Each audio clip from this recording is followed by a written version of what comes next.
Would you welcome to Grace this morning our good friend, Krish?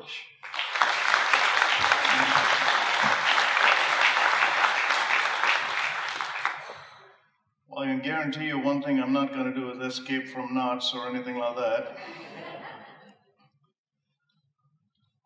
Anecdotally, I always try to begin with something before we get into the heady stuff. And I was reading about how America is so different at this time. It's different from state to state, it's different from its origins, it's different from its foundations. I live in the great state of Texas, and the reason I say the great state of Texas is it's the only place I've ever lived, and it has 3 simple rules, and that's why it makes it great. If it's moving, we tend to hug it. We're very hospitable. If it's not, we sell it. We're very industrious. But if it argues, we shoot it, and that makes it very just, and it keeps it simple. Different from maybe Alabama, for example, there was this guy who had apparently saved a kid from a vicious attack from an animal. And the next day the newspaper said, "Local hero rescues boy from dastardly attack by beast." The man said, "I'm no hero." I said, "Okay." "Local man saves boy." He says, "I'm not local, I'm from New Hampshire." Next day's headline says, "Yankee kills family pet." So we differ in the way we perceive this nation, but it's rooted in a religious mooring. My message to you is titled, "One Nation Under God Again." Now, why would an immigrant who was born in India and land in the United States with $9 in his pocket care? When you look at what this nation stands for, and as we get into this 242nd anniversary of independence, when we look at what the founding fathers went through, one of the things you'll very quickly realize is in the last 200 plus years, God has been jettisoned from the public square. We have removed the word moral from any dialogue and replaced it with the word justice. And because we removed the word moral, what we successfully did was we removed a moral lawgiver and a moral law. And as a result, we replaced it with a human who now governs us. What we are going to experience in the time we have together is something very simple. How do we get back to the religious roots? America gained its independence right around the time France gained its independence. And a young man named Alexis de Tocqueville visited America. He was 25 at that time. He wrote Democracy in America, an internationally read book on the very versions of democracy. Now, America is not a democracy, America is a republic. One of the fundamental differences in basic civics. But in Alexis de Tocqueville's Democracy in America, he said the reason America's independence worked and France's independence didn't was because America had a religiosity about it. And when he traveled into the heartland and went into the churches and he went into the mills and the factories, he saw a goodness amongst its people. Now, you want to look at it around that same time. It was around 1793 when William Carey was making his trip across the oceans to go to India. It was around the same time that Europe was extinguishing its light of God. Joseph Fauch's The Fête de la Raison began in Europe, and a darkness began to envelop that nation. America has always stood as a beacon by itself. Like I said, I live in Texas, and America is like the Dallas Cowboys. You either love them or hate them. There's no in-between. Most people say I'm ambivalent to it. No, but what we are seeing on the streets is very interesting. Adrian Rogers, that great preacher, said, if we continue to raise a generation based on rights, all we will have is a revolution. And we're seeing revolution and counter-revolution that is basically steeped in behavior. How do we get back to what he said is if we raise a generation based on responsibility, we may have revival. So the scripture I wanted to just use as a backdrop is this. Blessed is the nation whose God is the Lord, the people he chose for his inheritance. Psalm 33:12. Blessed is the nation whose God is the Lord, the people he chose for his inheritance. Now, one of the popular cries of the humanists of today is that America does not have a godly heritage. They claim the deism and the humanism and the theism of all of the founding fathers. Well, do your own history, and as you go back and do your own research, as I did when I landed in this country, I began to always ask myself, if I remember I was in Istanbul, Turkey, doing a seminar, and someone was bad-mouthing America. I said, folks, don't be mean to America. Most people who don't like her already live there. What is it that this nation has that people are willing to risk life and limb and come here? What is it that this nation has always stood as a goodness? You can come from anywhere in the world and call yourself American. You can't go anywhere else in the world and call yourself a person of that country. Folks, sovereignty is not a sin. Borders are not bigoted. Principles are not prejudiced if you look at it through the lens of God. Because God has always had. I'm an immigrant. I came here with $9 in my pocket about 30 plus years ago, and I jokingly tell people this. America was God's gift to the planet. The rest was just a package deal. You say, how do you know that? I come from a country that boasts of a 5,000-year history. I've visited countries like Egypt and Greece where they boast histories much longer. America is too young to have problems. Most of our antiques are plastic. So how then do you collect a nation? Now think about it. Think about what I'm about to share with you. So the first step I want to look at you is return to the civility of what it was intended to do. The first book published in the colonies was the New England Primer by Benjamin Harrison, late 1600s. Now, the Gutenberg printing press only came in the 1500s, so there were very few books in the colonies. And in the first grade, everybody had to memorize the New England Primer. A New England Primer where the alphabet had a biblical verse, where the hymns of Isaac Watts were memorized by first graders. Is it any wonder that this nation in the first part of its founding gave us the likes of Washington and Monroe and Madison and Adams and Jefferson? And you tell me someone of the last 50 years of that ilk. What is a hymn? How do you return to the norm? Let's look at the very first hymn that these kids have to memorize by Isaac Watts. How gracious is our heavenly King who reigns above the sky. How shall a child presume to sing his dreadful majesty? How great his power is none can tell, nor think how large his grace, nor men below, nor saints that dwell on high before his face. And I shall join this holy train, and my first offering bring. The eternal God will not disdain the voice of an infant sing. My heart resolves, my tongue obeys, and angels shall rejoice to hear their mighty maker's praise sound from a feeble voice. Can you imagine people memorizing that and coming home? God has given us three primary institutions: the home, the church, and the government. And America always realized that the home was the source of knowledge, the church was where it expanded, and the government was where it just lived itself out, not the other way around. Until we go back to those foundational moorings of asking ourselves, are we willing to return to civility? Return to the norms of the very basics of what these people were asked to memorize. Till about 1950, 100% of the teachings in American schools were of a godly, religious, and moral nature. By 1955, the Thomas Jefferson Research Institute said the percentage of morality in American schools had minimized so much that it's not even worth being counted. Now you're saying, that's harsh. No, here's the harsh reality. What was taught to these kids? How was it taught? Morality was an absolute. It is not an abstract. Relativism is a crock. A young girl will never tell you, I think I'm relatively pregnant. 9 months from now, she's in for a relative surprise. Some things are right, some things are wrong. Some things are good, some things are bad. Some things are black, some things are white. And until we get back to the basics, my hero and mentor, Zig Ziglar, who never went to college, put it this way.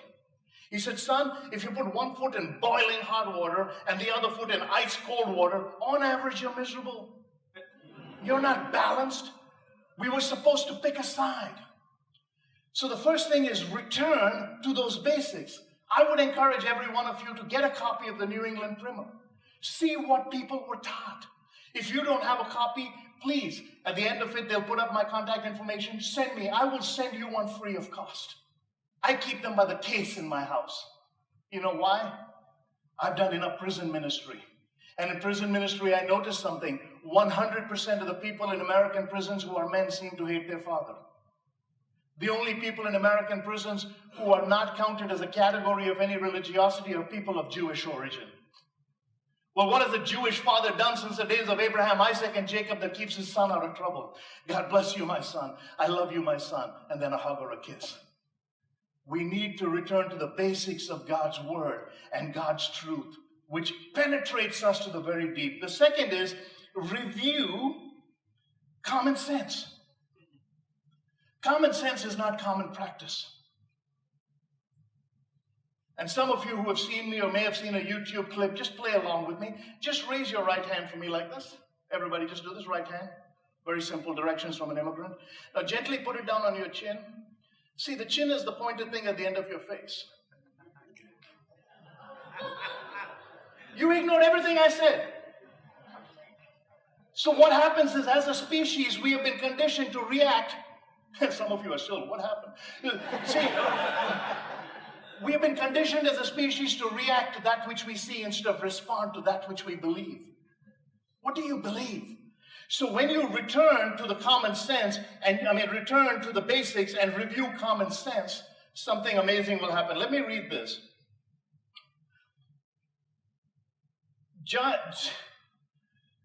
Thomas Jefferson is called a deist. What is he known to have authored? The Declaration of Independence. What are some of the words in the Declaration of Independence? We hold these truths. Truth by nature is exclusive. See, knowledge can multiply. We are right now on the information superhighway as roadkill. Many of you are on Faceless book, desperately trying to promote a face that is not true, and none of us have read a book. Here's one of the great travesties. There's actually stats. If you read 20 minutes a day, at the end of the year, you will have completed 20 200-page books. That's 19 more than the average American bought last year. Yet Benjamin Franklin worked in his printing press all day, and by night went to Governor Gage's house because he was one of the few people who had books in the colonies, and he would read till 3 a.m. Read the book Four Great Americans by James Baldwin, and that story is told. Benjamin Franklin is reading books, and he's thinking to himself, there's got to be a better way to take books out without people accusing you of stealing them. Library. Genius has been described as the ability to focus on the task at hand. So when the psalmist says, blessed is the Lord, is the nation whose God is the Lord, the people he chose for his inheritance, something amazing begins to happen. And when I came here as a young migrant, Mr. Ziegler said, son, do you want to enjoy America in its fullness? I said, yes. He says, stop thinking immigration, start thinking integration. Now, I'm a legal immigrant. I was on Todd's show last week, and I was explaining to him all the problems we went through in order for it to happen. I don't get involved in the politics of stuff, folks. I get involved in the basic simplicity of what works. My self-image was so low, I couldn't pick up the phone and call someone because of my accent. And one man looked at me and he says, why don't you read the dictionary and find other words you can pronounce more easily? Incidentally, you know why Webster wrote the dictionary? Every day his wife kept saying, what does that mean? And at the end of it, he had a dictionary. I don't know where that joke was born. It died right here. So the first step is return to the basics. Review common sense. Now, think about this, okay? John Adams was a bitter rival to Thomas Jefferson. And this is what I find fascinating, because none of the history is taught. John Adams was the second president of the United States. Thomas Jefferson challenged him. He was his vice president. And when he challenged him, they became very bitter. And John Adams left public life. He left Washington, retired to Quincy. He wanted nothing to do with it. Benjamin Rush has a vision. He says, you two were the best of friends during the heart of the revolution. As congressmen, you pledged your intellect to save a nation. And how can you have this bitterness towards each other? He was writing to them separately. Benjamin Rush was a Methodist preacher and also a medical doctor, one of the signers of the Declaration of Independence. He said, I had a dream that God reconciled you. He wrote that dream to John Adams, and John Adams says, that is no logic. It may be prophecy. But they started writing to each other. And all their works now, and they became very prolific writers. For 13 years, they wrote after that bitter rivalry. You know, one of the great ironies of life, of how God works in his own people. Benjamin Rush had a vision that God would reconcile Thomas Jefferson and John Adams, two of the patriarchs of American independence, the second and third president. And on July 4th, 1826, 50 years to the date of the signing of the Declaration of Independence, both died on the same day. God did reconcile them. John Adams' last words, at 1 o'clock that afternoon. Thank God, this nation still has Thomas Jefferson. He did not know Jefferson passed away 3 hours earlier. Now you want real history? Fast forward to August 2nd of 1826, when Daniel Webster, that great orator, was asked to give the memorial speech for the lives and legacy of Jefferson and Adams. Let me read a few excerpts from that speech. But the occurrence of their death on the anniversary of independence has naturally awakened stronger emotions. Both had been president, both had lived to great age, both were early patriots, and both were distinguished and ever honored by their immediate agency in the act of independence. It cannot but seem striking and extraordinary that these two should see the 50th year from the date of the act, that they should complete that year, and that then, on the day which had fast linked forever their own fame with their country's glory, the heavens should open to receive them both at once, as their lives themselves were gifts of providence, who is not willing to recognize in their happy termination, as well as their long continuance, proofs that our country and its benefactors are objects of his care. Return to common sense.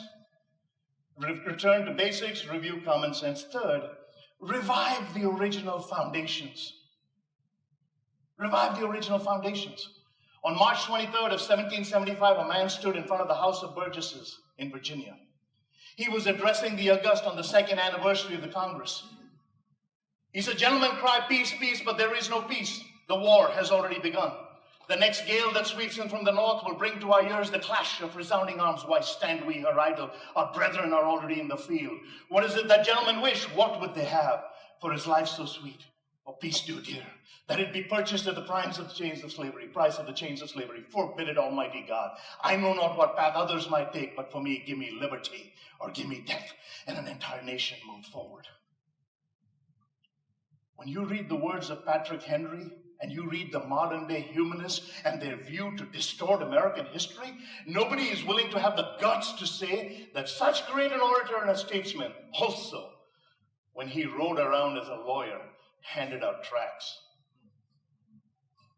of God's goodness and God's glory. Yes, some were Quakers, some were Episcopalian, some were Anglican, but I can tell you, as sure as the sun will rise tomorrow, that for those of us who have made that commitment to Jesus Christ and make heaven our eternal home, I don't think we're going to have denominations in heaven. I don't think so. Now, I've traveled much of the free world. I've preached in the far corners of the world. I've flapped my gums in 66 countries on 6 continents. I was in Western Australia in a small church in Perth, a small Baptist church. The entire church would have filled this middle section. The son was doing vocals. The daughter was on keyboard. The little connection area behind was the only space, but they owned the building. He says, "We're not going to grow anymore. Our goal is missional. I support 2 full-time missionaries in Papua New Guinea," and he preached that day on giving. And he began this way: "I've been learning that my yearning should never exceed my earning." He had achieved his purpose that big. I was with one pastor. He says, "We're really having problems growing our church." I said, "Like how?" He said, "The stewardship campaign is not kicking off." I said, "Man, I'm a simple salesman. Let me take a shot at it." He said, "Really?" I said, "Sure." So I stood up and I looked at the congregation in the eye and I said, "Friends, all the money has been raised." And they clapped. I said, "That's the good news." They clapped again. I said, "You want to hear the bad news?" They said, "Sure." I said, "It's still with you."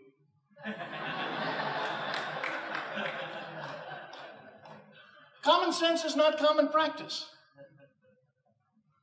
Folks, until you have lived somewhere else, until you've been with that pastor on the outskirts of Kuala Lumpur, who has planted 400 churches, and the last one I preached in was on the top of a karaoke bar because that's the only place they could get a place to worship, and his wife was clearing the beer bottles and the cigarette butts, and there were 16 plastic chairs. And I preached my heart out. And it was translated, and I felt nothing had connected. And a young lady came to me at the end, and she handed me an envelope, and it had $7 in it, probably a week's wages. She said, "I've been supposed to take care of my preachers and teachers, widow's mite." God has ordained this country in a way like none other because this is the most giving nation in the world. I come from a nation which is a byproduct of American missionaries. If E. Stanley Jones had not come to India and set up camp there for 50 years that America had sent, if the American missionaries had not come to my wife's hometown from Ohio in 1870, my wife's family would have never known Christ. If they had never known Christ, I would have never found Christ because they married me to that girl, even though we were unequally yoked, and she brought me to America. This country has a very special place in my heart because of the threads of humanity that it has managed to salvage and save. And we need to go back to the basic readings. As we get together this weekend, you will realize something. July 4th is not a date that you get together and don specific apparel and cook specific food.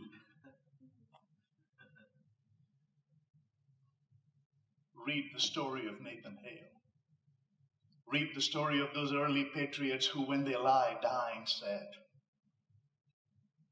I wish I had another life to give for my country.